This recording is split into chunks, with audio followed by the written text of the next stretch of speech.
Now here is Tim Kawakami talking about Brock Purdy's contract. The long and the short of it is, the 49ers are willing to pay Brock, but they want an out. They don't want to be locked in to the extent that the Broncos were locked in with Russell Wilson, or the Jaguars are locked in with Trevor Lawrence, or the Cowboys and Dak Prescott, the Browns and Deshaun Watson. That's how it reads to me. It reads to me like, here's how I would characterize this, okay? All of Brock's friends are getting married, and now it's his turn to get married, but all of a sudden, Brock's man is asking for a prenup. A pretty stringent prenup. And, understandably, Brock's a little bit like, what do you mean? Like, do you want to be with me or not? Why do we need a prenup if we're going to be together forever? Kyle, what's the problem here, Kyle? But that's Paraag Marathe. That's what he does. I still have to believe, after what's happened with Nick Bosa, with Ayuk, with all these contracts, that this one they finally get done, before training camp. A lot of fans were unhappy with my take on Robert Saleh. Some of you kept throwing these stats in my face, showing the Jets' defense was elite with Robert Saleh, not so much without him. I would just point out, during this period when they were elite with Robert Saleh, didn't we blow them out? I seem to recall we blew them the F out. We didn't even play that well, and we put up 400 yards, 24 first downs. Jake Moody kicked 6 field goals, which means we were in field goal range at least 6 times. So we could have put up like 50 points. So I don't know. Were you when you look back at that game when we blew them out? Did you feel like, wow, Robert Saleh is such a schematic genius? Is that what you were thinking during that game? Or were you thinking, oh, they suck. Be honest, you thought they sucked, right? I understand he's a 49er now. This is how sports work. It's a cult. So now that he's on your team, you have to make excuses for him. That's how it works. I understand. But just be honest, when you watched that game, did you think, that's what I want, that's the defense I want?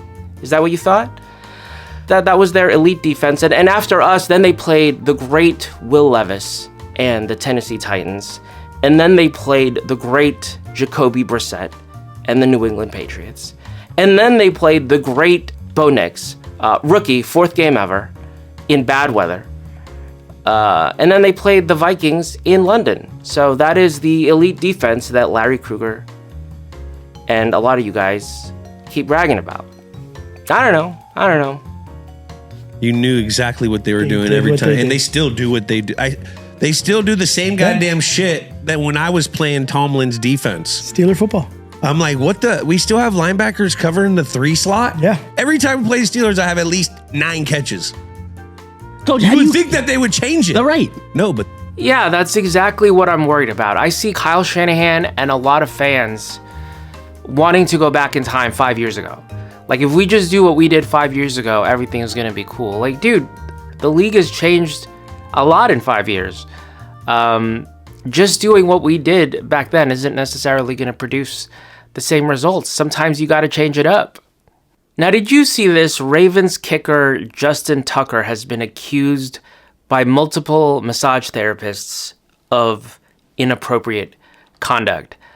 Now, him and Deshaun Watson, that has to be a power trip, right? It has to be a power trip because you can just have that done.